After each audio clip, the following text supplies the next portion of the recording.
কিতাবের মধ্যে পরিষ্কার ভাষায় লেখা হয়েছে, যেই না চোরেরা মাল রেখে দিয়ে বেরিয়ে যাওয়ার চেষ্টা করেছে, সঙ্গে সঙ্গে রাবিয়া বসরির ঘরের দরজা খুলে গেল। রাবিয়া বসরির ঘরের দরজা খোলা হয়ে গেল, রাবিয়া বসরির ঘরের দরজা উন্মুক্ত হয়ে গেল। চোরেরা অবাক হয়ে গেল, আশ্চর্যান্বিত হয়ে গেল। 1 মিনিট আগে আমরা যখন মাল নিয়ে যাচ্ছিলাম দরজা বন্ধ ছিল, এখন মাল রেখে এসেছি আবার দরজা বন্ধ হয়ে দরজা খোলা হয়ে গিয়েছে। ওই রাত্রিতে ওই চোরেরা আরেকবার মাল হাতে করে নিয়ে দেখলো, দেখি দ্বিতীয়বারে কি হয়। আবার যেই মালে হাত দিয়েছে সঙ্গে সঙ্গে দেখে ঘরের দরজা আবার বন্ধ হয়ে গিয়েছে। আবার তারা অবাক হয়ে ফিরে গিয়েছে। ও রব্বুল আলামিন আল্লাহ, আমরা চুরি করতে এসেছি রাবিয়া বসরির ঘরেতে। রাবিয়া বসরি কেমন মানুষ আমরা জানি না, রাবিয়া বসরি কেমন অধ্যাবসী আমরা জানি না, রাবিয়া বসরি আপনার সাথে কেমন সম্পর্ক স্থাপন করেছে জানি না। ও রব্বুল আলামিন আল্লাহ,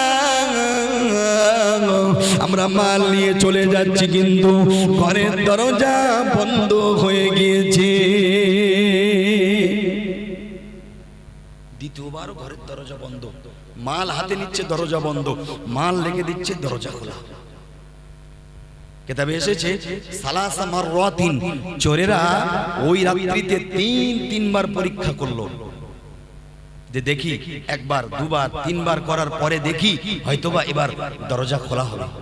একবার কি করলো, মালটা নিয়ে তাড়াতাড়ি চম্পাট দিয়ে যাওয়ার চেষ্টা করলো, কিন্তু মাল যে মালে যে হাত দিচ্ছে সঙ্গে সঙ্গে দরজা বন্ধ হয়ে যাচ্ছে।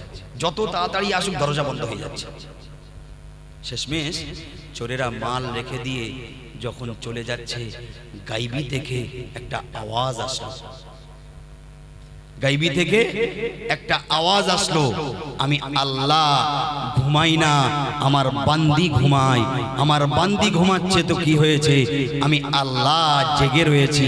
লা তাখুযুহু সিনাতুন ওয়ালা নাউম, আমার বান্দি আমার ইবাদত করে ঘুমিয়েছে, আমার বান্দি আমাকে ডেকে ঘুমিয়েছে। সুতরাং তার বাড়ির মাল সামানের দায়িত্ব আমি আল্লাহ আমার কুদরতি হাতে নিয়ে নিয়েছি। একবার জোরে বলুন সুবহানাল্লাহ। গায়বী থেকে আওয়াজ আসলো, আল্লাহ বললেন লা তাখুযুহু সিনাতুন ওয়ালা নাউম, আমি ঘুমাই না, তন্দ্রাচ্ছন্ন হই না, আমার কখনো ঘুম আসে না। চোরেরা তোমরা এখান থেকে বেরিয়ে যাও, মালে হাত দিলে বাড়ি থেকে বেরিয়ে যেতে পারবে না। চোরেরা শেষমেশ অসহায় হয়ে নিরুপায় হয়ে কি করলো, মাল সামান রেখে আল্লাহর ওই বান্দির কাছে ক্ষমা প্রার্থনা করলো। রাবিয়া বসরি রহমাতুল্লাহি আলাইহা দয়া করে মেহেরবানি করে মাফ তো করে দিলেন, আর বললেন ইন ফিউচার তোমরা আর কোনোদিন এই রকম কাজের সাথে শামিল হবে। আমি আজকে রাতে বিশ্ব নবী দিবসের রাত্রিতে আমি আপনাদেরকে নিয়ে রাবিয়া বসরির ঘটনা বলার জন্য বসিনি, বিশ্ব নবীর সিরাতের উপরে বলার জন্য বসেছি। কিন্তু সর্বাগ্রে যেহেতু বিশ্ব নবীর কলিজা টুকরির কথা বলেছি, ফাতিমাতুজ জাহরা রাদিয়াল্লাহু তাআলা আনহার কথা বলেছি, পরপরই তার প্রসঙ্গত তার পাশাপাশি আমাদের ঘরের মতো সাধারণ ঘরের একজন নারীর কথাও বলেছি। এজন্যই যে আমাদের ঘরের মায়েরা বোনেরা তারাও যদি সাধনা করে, সিদ্ধি করে, তারা যদি আল্লাহর ধ্যানে মশগুল হয়, আল্লাহর সাথে সম্পর্ক স্থাপন করার চেষ্টা করে, নিশ্চিত তাদের জন্যও আল্লাহ এই দরজা খুলে দেবেন। একবার জোরে বলুন না সুবহানাল্লাহ, আরেকটু জোরে বলুন না সুবহানাল্লাহ। এবাদর শরীফ আল্লাহুম্মা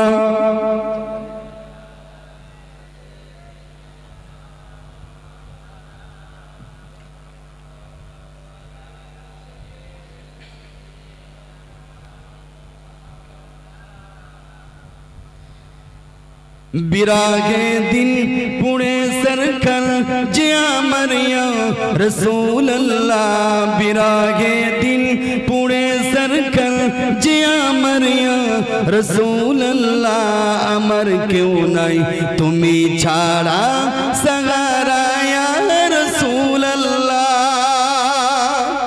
জোরে বলুন না সুবহানাল্লাহ।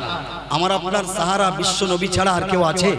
কাল কিয়ামতের কঠিন দিনে বিশ্ব নবীর সুপারিশ এবং শাফাআত ছাড়া আমরা কেউ জান্নাতে যেতে পারবো? কেউ পারবো না। একটু তাকবীর দেন তো, নারায়ে তাকবীর, নারায়ে তাকবীর। বিশ্ব নবী দিবস, বিশ্ব নবী দিবস। আমার নেতা তোমার নেতা বিশ্ব নবী মুস্তাফা। আমি বলছি আমার নেতা তোমার নেতা, আপনারা বলুন বিশ্ব নবী মুস্তাফা। আমার নেতা তোমার নেতা, আমার নেতা তোমার নেতা, আমার নেতা সবার নেতা। নারায়ে তাকবীর। বিরাগে দিল পুড়ে সরকার যে আমার ইয়া রাসূলুল্লাহ, বিরাগে দিল পুড়ে সরকার যে আমার ইয়া রাসূলুল্লাহ।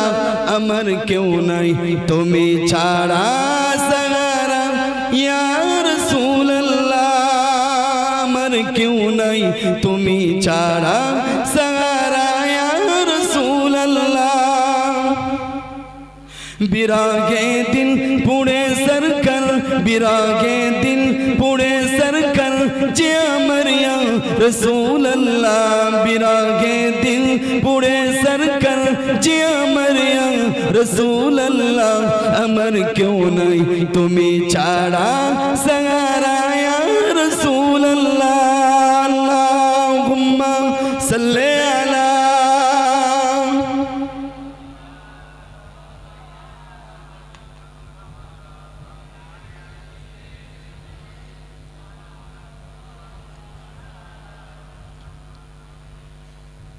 বিশ্বনবী এমন একজন ব্যক্তিত্ব ছিলেন যে তার মেয়ে হওয়ার বদৌলতে, তার কন্যা হওয়ার বদৌলতে আল্লাহ তার এমন মার্তাবা দিলেন যে জান্নাতে সমস্ত নারীদের লিডার করে দিলেন তার কন্যাকে।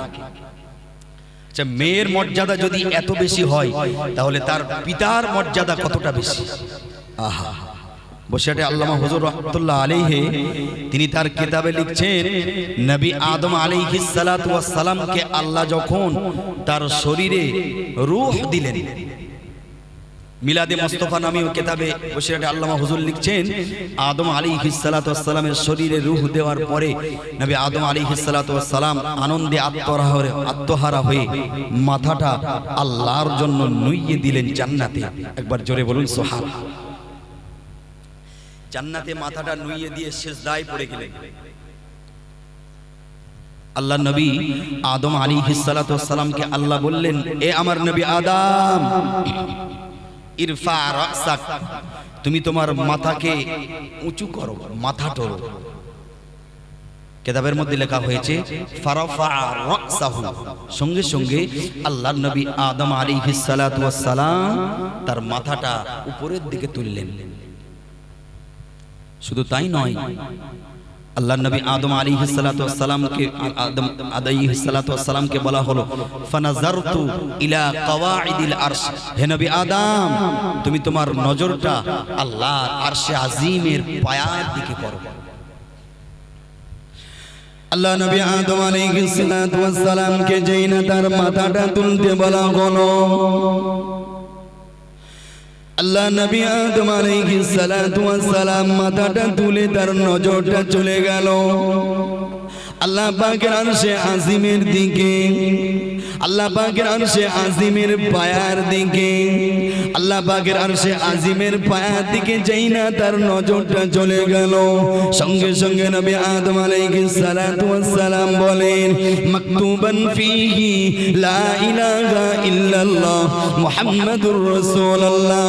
আমি নবী আদম আলাইহিস সালাতু ওয়াস সালাম আমার নজর তোলার সাথে সাথে আমি আল্লাহ পাকের আরশে আজিমের পায়ায় দেখতে পেলাম একটা নাম সুন্দরভাবে লেখা রয়েছে, যে নামটি অন্য কোন নবীর নাম নয়, যে নামটি আমার আপনার নবী দো জাহানের বাদশা হাবিবুল্লাহ জনাবে মুহাম্মদুর রাসূলুল্লাহ সাল্লাল্লাহু আলাইহি ওয়াসাল্লামের নামটি আল্লাহ পাকের আরশে আজিমে সোনার অক্ষরে লিপিবদ্ধ করা রয়েছে। জোরে বলুন সুবহানাল্লাহ। আল্লাহ নবী আদম আলাইহিস সালাতু ওয়াস সালাম তিনি বলেন আমি দেখতে পেলাম ওই নূরের তাম্বাই ওই নূরের পায়ায় লেখা রয়েছে লা ইলাহা ইল্লাল্লাহ মুহাম্মাদুর রাসূলুল্লাহ। আরেকটু জোরে বলুন না সুবহানাল্লাহ। আমি আমার নিজ নজরে দেখতে পেলাম সোনার অক্ষরে লেখা রয়েছে লা ইলাহা ইল্লাল্লাহ মুহাম্মাদুর রাসূলুল্লাহ।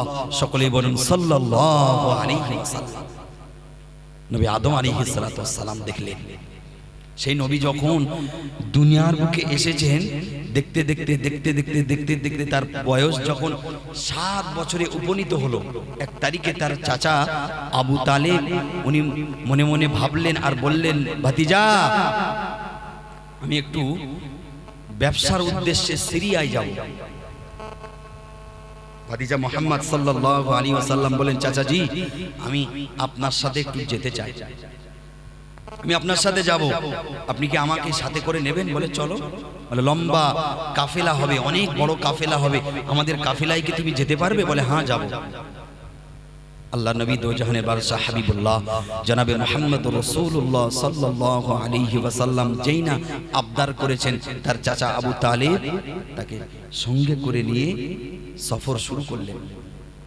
প্রতিমধ্যে ইহুদিদের যারা পণ্ডিত হতো তাদেরকে বলা হতো পাদ্রী। একজন ইহুদি পাদ্রীর সাথে দেখা হয়ে গেল। উনি আসলেন, এসে বললেন যে আজকে দুপুরে আপনাদের এই কাফেলার সমস্ত মানুষদের দাওয়াত দেওয়া হলো, আপনারা আসবেন আমাদের বাড়িতে, দুপুরবেলা একটু মেহমানদারি করব, আপনারা খাবেন, খানা খাবেন, আপনারা আপনাদের কাজে আপনারা বেরিয়ে যাবেন। চাচা আবু তালিব সঙ্গে সঙ্গে বললেন, আপনি আমাদেরকে দাওয়াত করছেন, আমাদের কাফেলা কিন্তু অনেক জনের কাফেলা, বলে যতজন আছেন সকলেই আমার বাড়িতে আজকে মেহমান। সকলেই দুপুরবেলা গেলেন, খানা দেবেন বলে সকলকে বসিয়েছেন। এমন সময় সেই ইহুদি পাদ্রী বলে, আপনাদের সবাই খেতে বসেছে কি একটু দেখে নিন তো? বলে হ্যাঁ সবাই বসেছে। একটু ভালো করে দেখুন সবাই বসেছে কি।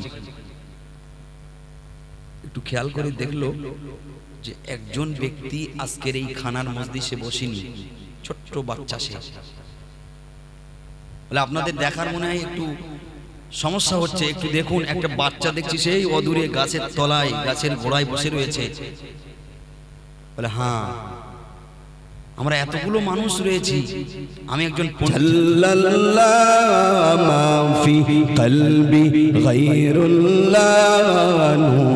মুহাম্মদ সাল্লাল্লাহু লা ইলাহা ইল্লাল্লাহ লা ইলাহা ইল্লাল্লাহ।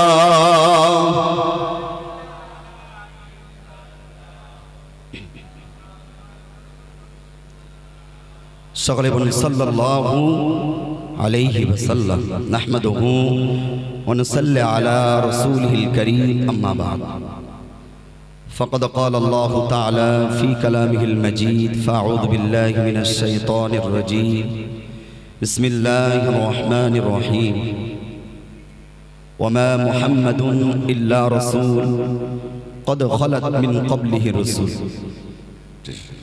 وقال عليه الصلاة والسلام لا يؤمن أحدكم حتى أكون أحب إليه من والده وولده والناس أجمعين وقال عليه الصلاة والسلام لا يؤمن أحدكم حتى يكون هواه تبعا لما جئت به أو كما قال عليه الصلاة والسلام। সর্বাগ্রে আল্লাহ রাব্বুল আলামিনের দরবারে শুকরিয়া জ্ঞাপন করি, যিনি আমাদেরকে এই মুহূর্তে একটি নূরানি মজলিসে কোরআন ও হাদিসের আলাপ আলোচনা শোনার নিয়াতে বিশ্ব নবী দিবস উদযাপন উপলক্ষে এই নূরানি মজলিসে আসার তৌফিক দান করেছেন। এজন্য সকলেই শুকরিয়া স্বরূপ বলি আলহামদুলিল্লাহ। আরেকটু প্রাণ ভরে বলুন আলহামদুলিল্লাহ। পরপরই দয়ার নবী মায়ের ছবি সাইয়্যিদুল কাউনাইন খাতামান নবিয়্যিন রাহমাতাল লিল আলামিন মক্কার জ্যোতি মদিনার বাতি গরিব দুঃখী এতিম কাঙাল দুস্থদের সুখ দুঃখের চিরন্তন সাথী যার দিয়ে বিশ্ব শুরু যিনি হলেন বিশ্বগুরু আকায়ে নামদার মুফাখখারে মওজুদা সাইয়্যিদুল কাউনাইন রাহমাতাল লিল আলামিন শাফিউল মুজনাবিন হযরত মুহাম্মদ মুস্তাফা সকলে বলেন সাল্লাল্লাহু আলাইহি ওয়াসাল্লাম তারি রওজায়ে আতহারে দরুদ ও সালামের নজরানা সকলে প্রাণ ভরা হৃদয় নিয়ে ভক্তি ভরা ভালোবাসা নিয়ে সকলে বলুন সাল্লাল্লাহু আলাইহি ওয়াসাল্লাম। সন্ধ্যার পর থেকে নিয়ে আপনারা আলেম ওলামাদের সুললিত কণ্ঠে অনেক নাতি দীর্ঘ যুক্তিসম্পন্ন কোরআন ও হাদিসের আলাপ আলোচনা শুনেছেন। আমি অদম গুনাহগার এখন আপনাদের সামনে এসেছি কোরআন এবং হাদিসকে সামনে রেখে বিশ্বনবীর সিরাত, বিশ্বনবীর মিলাদ, বিশ্বনবীর হুলিয়ানামা, বিশ্বনবীর আখলাক, বিশ্বনবীর চরিত্র, তার তাহজিব, তার তামাদ্দুন, তার বায়োগ্রাফির উপরে সংক্ষিপ্ত পরিষদে কোরআন এবং হাদিসকে সামনে রেখে আলাপ আলোচনা করার নিয়াত করছি। আপনারা আমার সাথে শোনার একমত দিয়ে একটু হাত তুলে বলেন তো একমত আছেন তো?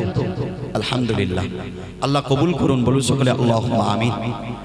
আসুন আমরা জানি আরবিতে এটি কোন মাস? রবিউল আউয়াল মাস।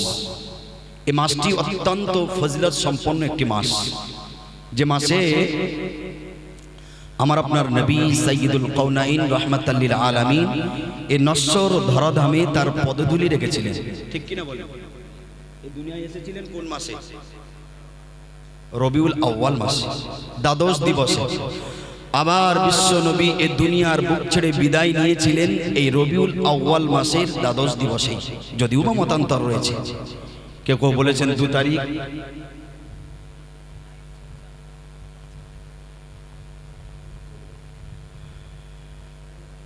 দ্বাদশ দিবসে আল্লাহর নবী সাল্লাল্লাহু আলাইহি ওয়াসাল্লাম এই নশ্বর ধরাধামে এই বিশ্ব মাঝারে তিনি এসেছিলেন। আমাদের মতো আমরা যেমন দুনিয়ায় এসেছি, উনিও মায়ের উদর থেকে দুনিয়ার বুকে এসেছিলেন। বিশ্বনবী তিনি দুনিয়ার বুকে যখন আসেন, তার আসার পূর্বে থেকে নিয়ে নবী আদম আলাইহিস সালাতু ওয়াস সালামের জামানা থেকে নিয়ে বিশ্ব শুরুর একেবারে প্রাককাল থেকে বিশ্ব নবীর আগমনের আগ পর্যন্ত সমস্ত নবীরা, সমস্ত রাসূলরা, সমস্ত পয়গম্বর আলাইহিমুস সালাতু ওয়াস সালামরা, ইভেন যত আসমানি কিতাব এসেছে সমস্ত আসমানি কিতাবে আমার আপনার নবীর ব্যাপারে তারা আগমনের বার্তার মেসেজ দিয়েছেন। একবার জোরে বলুন সুবহানাল্লাহ। আমাদের নবী আসবেন, তার বার্তা আগের থেকেই অন্যান্য নবীরা দিচ্ছেন যে শোনো, এমন একজন নবীর আগমন ঘটবে এই দুনিয়াতে যিনি সবার আগে আবার সবার পরে, যার নূর আল্লাহ সবার আগে তৈরি করেছেন, কিন্তু তিনি দুনিয়ার বুকে আসবেন সবার শেষে। একবার জোরে বলুন না সুবহানাল্লাহ। এখানেই একটা মহৎ চমক রয়েছে। দেখুন, তিনি আসেননি, তার ব্যাপারে আলাপ আলোচনা সমস্ত নবীরা, পয়গম্বররা, রাসূলরা, ফারিস্তারাও পর্যন্ত আসমানে সেই নবীর কথা আলাপ আলোচনা করছেন। আমরা যে নবীর উম্মত, সেই নবীর আলোচনা শুধু দুনিয়ায় হয় তা নয়। একটা হাদিসে এসেছে তার নাম অফিস সামাই আহমাদা অফিল আরদি মুহাম্মাদা। বিশ্ব নবীর নাম আসমানবাসীদের কাছে আহমদ আর জমিনবাসীদের কাছে মুহাম্মদ। সকলে বলুন সাল্লাল্লাহু আলাইহি ওয়াসাল্লাম। আল্লাহ নবীর আগমনের বার্তা, আগমনের মেসেজ নবী আদম আলাইহিস সালাতু ওয়াস সালাম থেকে নিয়ে নবী ঈসা আলাইহিস সালাতু ওয়াস সালাম পর্যন্ত সমস্ত নবীরা, সমস্ত রাসূলরা, সমস্ত পয়গম্বর আলাইহিমুস সালাতু ওয়াস সালামরা এই বার্তা দিয়ে গিয়েছেন যে একজন ব্যক্তি আসবেন যার ব্যাপারে মহান আল্লাহ কোরআনে বলেছেন ওয়ামা আরসালনাকা ইল্লা রাহমাতাল লিল আলামিন। We sent thee not as a mercy for all creatures. আমি আল্লাহ আমার প্রিয় হাবিবকে সারা বিশ্ববাসীর জন্য রহমত স্বরূপ দুনিয়ার বুকে পাঠিয়েছি। একবার জোরে বলুন না সুবহানাল্লাহ, সুবহানাল্লাহ, সুবহানাল্লাহ।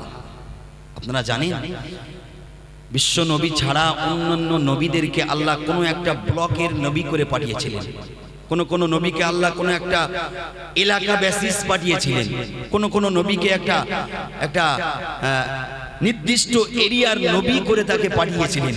কিন্তু আমার আপনার নবী এমন একজন নবী, রাহমাতাল লিল আলামিন। আল্লাহ বলেছেন আমার হাবিবকে রাহমাতাল লিল আলামিন করে পাঠিয়েছি। সমস্ত দুনিয়ায়, সমস্ত বিশ্বে শুধু মুসলমানেরা বসবাস করে না, অন্য ধর্মাবলম্বী মানুষেরাও বসবাস করে। অন্যান্য ধর্মাবলম্বী 4,500 ধর্ম রয়েছে। শুধু আমাদের এই মুসলমান ধর্ম বা ইসলাম ধর্মটাই ধর্ম নয়, আরো অনেক ধর্ম রয়েছে। শিখ ধর্ম রয়েছে, বৌদ্ধ ধর্ম রয়েছে, সনাতনী ধর্ম রয়েছে, হিন্দু ধর্ম রয়েছে, ফার্সি ধর্ম রয়েছে, ইত্যাদি ইত্যাদি অনেক ধর্ম রয়েছে যে ধর্মের নাম আমরা জানি না। কিন্তু সমস্ত ধর্মের মনুষ্য জাত, সমস্ত মানব জাতির জন্য আমার আপনার নবীকে নবী করে রহমত স্বরূপ দুনিয়ার বুকে পাঠিয়েছেন। একবার জোরে বলুন সুবহান। আমার আপনার নবীকে আল্লাহ এতটা ভালোবাসতেন, এতটা মহাব্বত করেন, এতটা প্যার করেন, অন্যান্য নবীকে আল্লাহ তার নাম ধরে কোরআনে ডেকেছেন।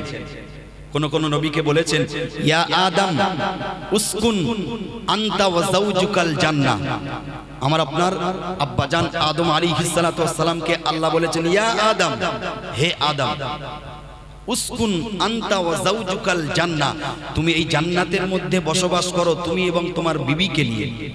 ওখানে কিন্তু আমার আপনার আব্বাজান আদম আলাইহিস সালাতু ওয়াস সালামকে কিন্তু ইয়া আইয়ুহান নবী বলেননি। কি বলেছেন?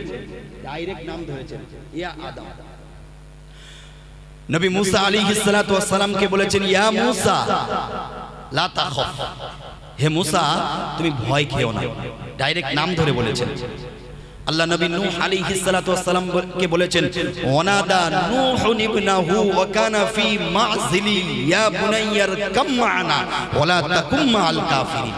আল্লাহ নবী নূহ আলাইহিস সালাতু ওয়াস সালাম কেও নাম ধরে বলেছেন, ইব্রাহিম আলাইহিস সালাতু ওয়াস সালাম কেও নাম ধরে বলেছেন। সমস্ত নবীকে নাম ধরে ধরে ধরে ধরে ডেকেছেন। কিন্তু আমার আপনার নবী তো জাহানের বাদশা হাবিবুল্লাহ জনাবি মুহাম্মদুর রাসূলুল্লাহ সাল্লাল্লাহু আলাইহি ওয়াসাল্লামকে আল্লাহ সরাসরি ইয়া মুহাম্মদ বলে কোথাও ডাকেননি। একবার জোরে বলুন সুবহানাল্লাহ। কোথাও বলেছেন মুহাম্মাদুর রাসূলুল্লাহ, হে মুহাম্মদ তুমি আমি আল্লাহ আমার রাসূল। একবার জোরে বলুন সুবহানাল্লাহ। আমার আপনার নবীকে আল্লাহ এতটা ভালোবাসেন, আমার আপনার নবীকে আল্লাহ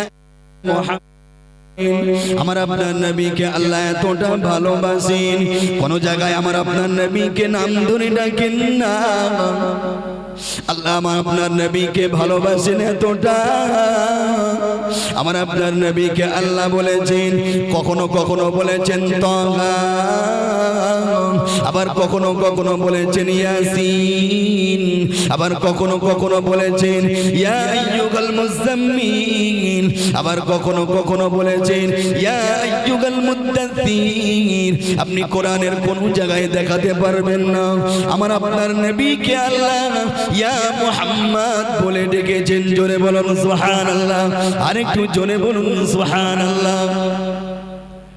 কোরআনের কোন জায়গায় আমার আপনার হাবিবকে আল্লাহ এতটা শান দিয়েছেন, এতটা মান দিয়েছেন, এতটা মর্যাদা দিয়েছেন, এতটা ইজ্জত দিয়েছেন, এতটা তাজিম দিয়েছেন।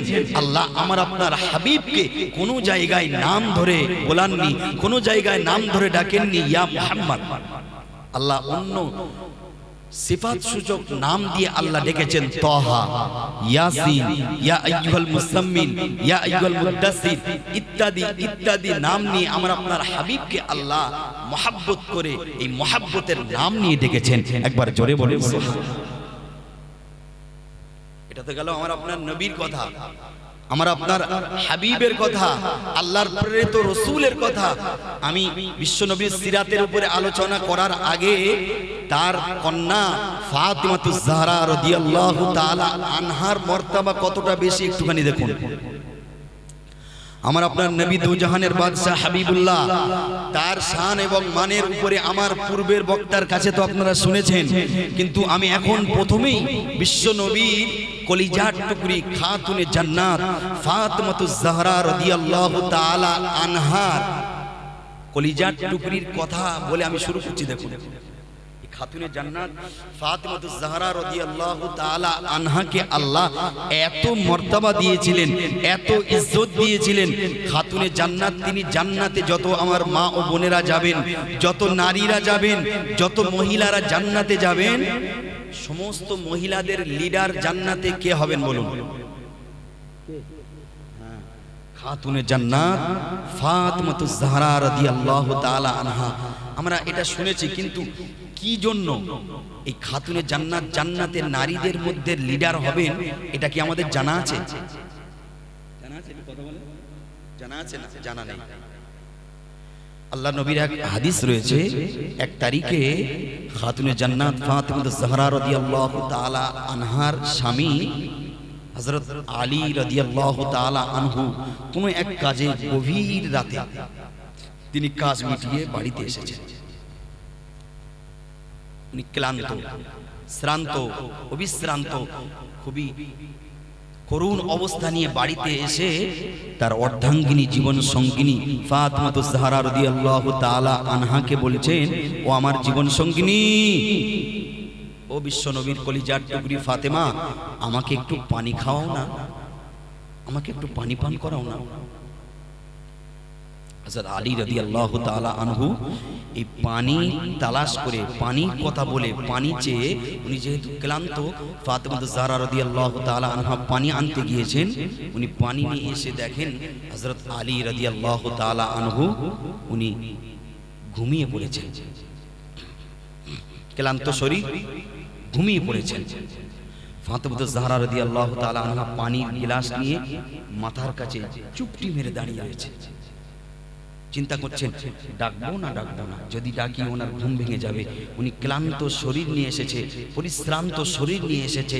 উনি এখন একটু যদি বিশ্রাম করেন তাহলে উনি হয়তো আরাম পাবেন। আমি পানি এখন পান করার জন্য ওনার ওই ঘুমটা ভাঙাবো না, আমি চুপটি মেরে দাঁড়িয়ে থাকি। পর্দার আড়ালে আমার মা ও বোনেরা রয়েছেন, আপনাদের কথার আওয়াজ আমার কানে আসছে, প্লিজ আপনারা কথা বলবেন না। দেখুন, আমাদের ঘরের ফাতেমা আছে আর বিশ্ব নবীর কন্যা ফাতেমা, দুই ফাতেমার মধ্যে কত পার্থক্য দেখুন। স্বামীর প্রতি ইন্টারেস্ট দেখুন, স্বামীর প্রতি মোহাব্বত দেখুন, স্বামী কতটা মার্তবাওয়ালা স্ত্রীর কাছে সেটা দেখুন। খাতুনে জান্নাত ফাতেমাতুজ জাহরা রাদিয়াল্লাহু তাআলা আনহা, তিনি তো জান্নাতে নারীদের লিডার হবেন, তার কি দরকার ছিল স্বামীর প্রতি এত সম্মান দেখানো? কি দরকার ছিল? তিনি তো বিশ্বনবীর কন্যা, বিশ্বনবীর বেটি, বিশ্বনবীর লাগতে জিগার, বিশ্বনবীর কলিজার টুকরি। উনি তো জান্নাতে যাবেনই, কিন্তু তিনি তানার কি দরকার ছিল এ তার স্বামীকে এতটা সম্মান দেখানো? তিনি কি করলেন? পানির গ্লাস নিয়ে চুপটি মেরে স্বামীর মাথার কাছে দাঁড়িয়ে রয়েছে। হঠাৎ যখন রাত গভীর হয়ে গিয়েছে, হযরত আলী রাদিয়াল্লাহু তাআলা আনহুর ঘুমটা ভেঙে গিয়েছে। চোখ খুলে দেখে মাথার কাছে তার অর্ধাঙ্গিনী জীবন সঙ্গিনী খাতুনে জান্নাত ফাতেমাতুজ জাহরা রাদিয়াল্লাহু তাআলা আনহা পানি নিয়ে চুপ করে দাঁড়িয়ে রয়েছে। মুসলিম জানের চতুর্থ খলিফা আলী রাদিয়াল্লাহু তাআলা আনহু সেই সময় তার অর্ধাঙ্গিনীকে বলেছিলেন, ও আমার অর্ধাঙ্গিনী, ও আমার জীবন সঙ্গিনী, ও খাতুনে জান্নাত, তুমি কেন আমার জন্য পানি নিয়ে এইভাবে দাঁড়িয়ে রয়েছো? ফজরের ওয়াক্ত প্রায় তো আসন্ন হয়ে গিয়েছে। ফজরের নামাজ আদায় করার জন্য আমি আল্লাহর বান্দা ফজরের নামাজ আদায় করব বলে ওযু করতে উঠেছি। ও আমার অর্ধাঙ্গিনী, আমার জীবন সঙ্গিনী, তুমি কেন এখন পানি নিয়ে তো গভীর রাতে দাঁড়িয়ে রয়েছো?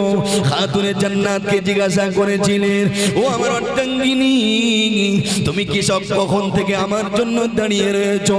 জীবন সঙ্গিনী অর্ধাঙ্গিনী সেই সময় বলেছিলেন, ও আমার স্বামীজি, আমি তখন থেকে দাঁড়িয়ে রয়েছি যখন আপনি আমার কাছে পানি তালাশ করেছিলেন। তার একটু পরে আমি পানি নিয়ে এসে দেখি আপনি ক্লান্ত শরীর নিয়ে ঘুমিয়ে পড়েছেন। ও আমার স্বামীজি আমি মনে মনে মনে মনে ভাবছিলাম হয়তো আপনাকে ডাকি, আবার মনে মনে ভাবলাম আপনাকে ডাকলে হয়তো বা আপনার এই ক্লান্ত শরীর নিয়ে ঘুমের ডিস্টার্ব হয়ে যাবে। ও আমার স্বামীজি, এই চিন্তামগ্ন হয়ে আমি আপনাকে ডাকি নাই। সারা রাত পানি নিয়ে আপনার অপেক্ষায় আমি দাঁড়িয়ে রয়েছি। আমি যদি ঘুমিয়ে পড়ি, আপনার যদি ঘুমটা ভেঙে যায়, আপনি আমার কাছে পানির জন্য তালাশ করেছেন। আমি যখন চলে যাব, আপনার ঘুমটা ভেঙে গেলে আপনি পানি খুঁজবেন, পানি পাবেন না। আপনার জন্য আমার পানি না দেওয়াটা বেয়াদবি হয়ে যাবে বলে আমি আপনার জন্য মাথার কাছে দাঁড়িয়ে দাঁড়িয়ে সারা রাত পার করে দিয়েছি।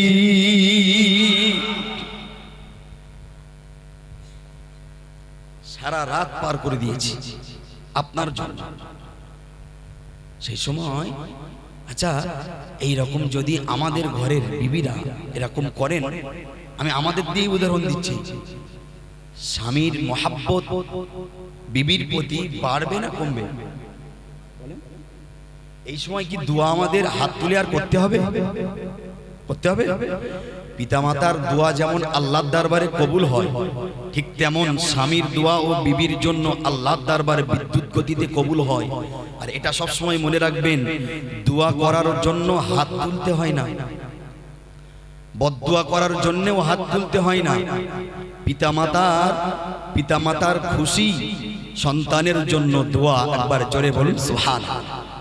পিতামাতার অখুশি সন্তানের জন্যই বদদোয়া, জোরে বলুন নাউজুবিল্লাহ। স্বামীর খুশি স্ত্রীর জন্য দোয়া, আবার স্বামীর অখুশি স্ত্রীর জন্য স্বামীর পক্ষ থেকে বদদোয়া।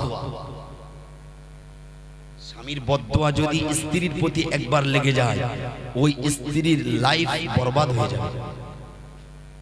এই দিকেই খেয়াল করে খাতুনে জান্নাত ফাতেমাতুজ জাহরা রাদিয়াল্লাহু তাআলা আনহা উনি চুপটি মেরে সারা রাত পানি পান করানোর উদ্দেশ্যে দাঁড়িয়েছিলেন। শুধু তাই নয়, হাদিসে এসেছে উনি বলেছেন, যদি আমি এখান থেকে গিয়ে একটু বিশ্রামে যাই, আনফরচুনেটলি যদি আমার স্বামীজির ঘুম ভেঙে যায়, উনি ঘুম ভেঙে যদি দেখেন যে আমার পানি চাওয়ার যে তালাশ করার যে আমার কথা ছিল, আমি যে পানি চেয়েছিলাম, কই সে পানি কোথায়? পানির পিপাসার কষ্টতে তিনি পাবেন। এই কষ্ট যাতে না পান, এই হয়তো উঠবেন, এই হয়তো উঠবেন, এই হয়তো উঠবেন, এমন করতে করতে করতে করতে গোটা রাত পার হয়ে গিয়েছে। শেরে খোদা আলী কাররামাহুল্লাহু ওয়াজহাহু ফজরের নামাজ আদায় করতে উঠেছেন, উঠে দেখেন মাথার কাছে তার বিবি দাঁড়িয়ে রয়েছে। মুসলিম জানের চতুর্থ খলিফা আলী রাদিয়াল্লাহু তাআলা আনহু আল্লাহ দরবারে ফরিয়াদের গান তুললেন, ও রব্বুল আলামিন আল্লাহ, আমি আপনার কাছে আর কি দোয়া করব আমার বিবির জন্য? ও রব্বুল আলামিন আল্লাহ, আমি আর আপনার জন্য, আপনার কাছে আমার বিবির জন্য কি দোয়া চাইব? ও রব্বুল আলামিন আল্লাহ, আপনি এর ফয়সালা করে দিন। আল্লাহ সাথে সাথে ফেরেশতা জিবরাইলকে পাঠিয়ে দিলেন, ও আমার মালায়েকা ফেরেশতা জিবরাইল, চলে যাও, দুনিয়ার জমিনে চলে গিয়ে জানিয়ে দাও, আমি আল্লাহ এই দৃশ্যটা আমার কুদরতি নজরে দেখেছি। আমি আল্লাহ, আমি এই দৃশ্যটা কুদরতি নজরে দেখেছি। আমার বান্দি ফাতেমাতুজ জাহরার প্রতি আমি আল্লাহ রাজি হয়ে গিয়েছি। আমি আল্লাহ আমার বান্দির প্রতি রাজি হয়ে গিয়েছি। আমি আল্লাহ আমার হাবিবের কলিজার টুকরির প্রতি রাজি হয়ে গিয়েছি, খুশি হয়ে গিয়েছি। ও আমার ফেরেশতা জিবরাইল, দুনিয়ার জমিনে চলে যাও, দুনিয়ার জমিনে চলে গিয়ে আমার আমার আমার বান্দা আলীকে জানিয়ে দাও, তোমার জীবন সঙ্গিনীর এই ব্যবহারটা করার বদৌলতে কাল কিয়ামতের কঠিন দিনে, যেদিন সূর্য মাথার উপরে নেমে আসবে, সূর্যের প্রখর উত্তপ্ত রৌদ্রে মাথার গিনো টকবক টকবক করে ফুটবে, যেদিন একজন বান্দা একটা নেকির জন্য আব্বার কাছে যাবে, একবার আম্মার কাছে যাবে, একবার ভাইয়ের কাছে যাবে, একবার বোনের কাছে যাবে, ও বান্দা আলী, আমি ফেরেশতা জিবরাইল আপনাকে জানাতে এসেছি। ফেরেশতা জিবরাইলকে লক্ষ্য করে আল্লাহ বলে দিলেন, আমার ফেরেশতা জিবরাইল আমার বান্দা আলীকে জানিয়ে দাও, তার স্ত্রীর প্রতি রাজি হয়ে আমি আল্লাহ তাকে জান্নাতে সমস্ত নারীদের লিডার করে দিলাম। আর একটু জোরে হবে না সুবহানাল্লাহ? কার মেয়ে এটা? বিশ্বনবীর মেয়ে, বিশ্বনবীর কলিজার টুকরি, খাতুন জান্নাত, সাইয়্যিদাতুন নিসাই আহলিল জান্নাহ। জান্নাতে অনেক মেয়েরা কিন্তু যাবে, অনেক মেয়েরা জান্নাতে যাবে, কোটি কোটি কোটি কোটি মেয়েরা জান্নাতে যাবে। সমস্ত মেয়েদের লিডার হবেন, কমান্ডার হবেন, হেড হবেন খাতুনে জান্নাত ফাতিমাতুজ জাহরা রাদিয়াল্লাহু তাআলা আনহা। নেত্রী হবেন, চারটিখানি কথা নয়। উনি যেটা বলবেন সমস্ত রমণীদের জান্নাতের মধ্যে ওনার নির্দেশ অনুযায়ী চলতে হবে, ওনার আঙুলের ইশারায় চলতে হবে। আল্লাহ নির্দেশ ওনাকে যেটা দেবেন সেই নির্দেশ উনি বার্তাবেন।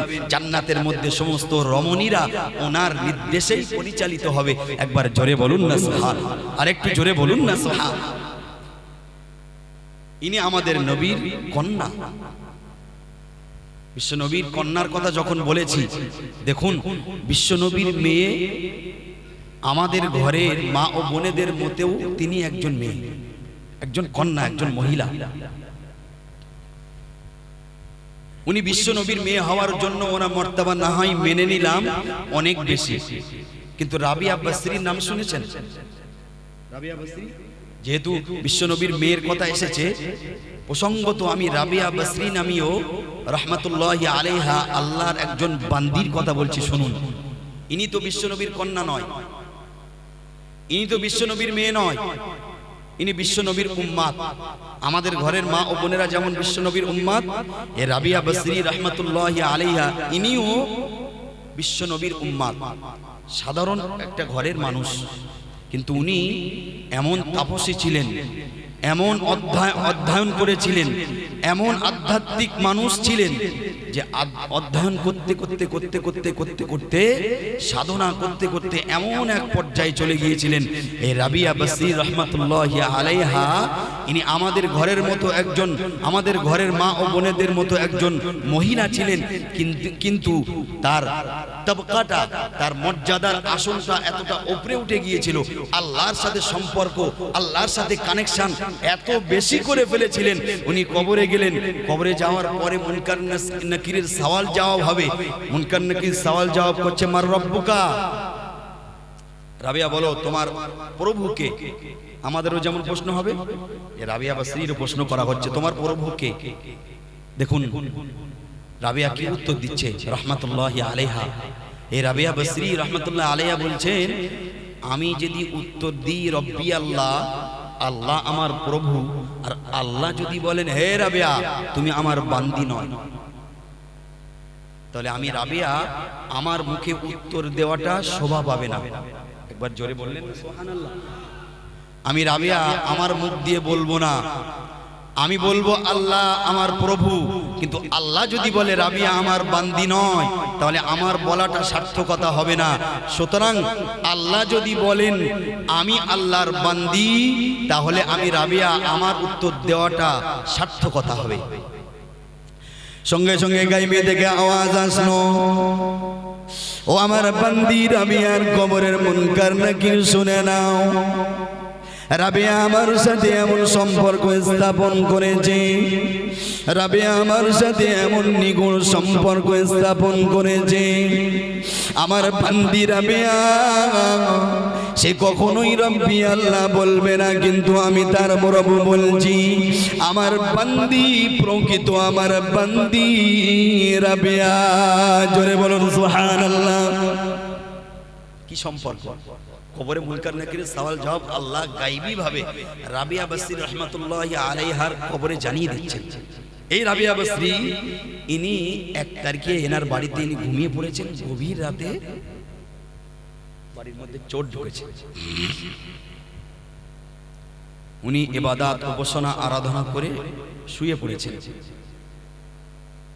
রাত্রিতে, গভীর রাত্রিতে চোর ঢুকেছে বাড়িতে। চোর চুরি করে নিয়ে বাড়ি থেকে বেরিয়ে যাবে, এমন সময় দেখে বাড়ি সে যে দরজা দিয়ে ঢুকেছিল ওই দরজা ব্লক হয়ে গিয়েছে। মাল সামান নিয়ে যাওয়ার রাস্তা পাচ্ছে না। চোর চুরি করে নিয়ে যে ঘর দিয়ে ঢুকেছিল সেই ঘর দিয়ে বেরিয়ে যাবে, রাস্তা খুঁজে পাচ্ছে না। চোর অবাক হয়ে গেল, কি ব্যাপার, আমি তো এই রাস্তা দিয়ে এসেছি, এটাই তো দরজা, দরজা বন্ধ কেন? মনে মনে ভাবলো চোরেরা যে নিশ্চয়ই এই ঘরের যে মালিক বা আল্লাহর যে বান্দি এই ঘরে শুয়ে আছে, সে মনে হয় আমাদের মতো স্বাভাবিক কোনো মানুষ নয়, যার জন্য আমরা তার মাল চুরি করে নিয়ে যাচ্ছি বলেই ঘরের দরজা বন্ধ হয়ে গিয়েছে।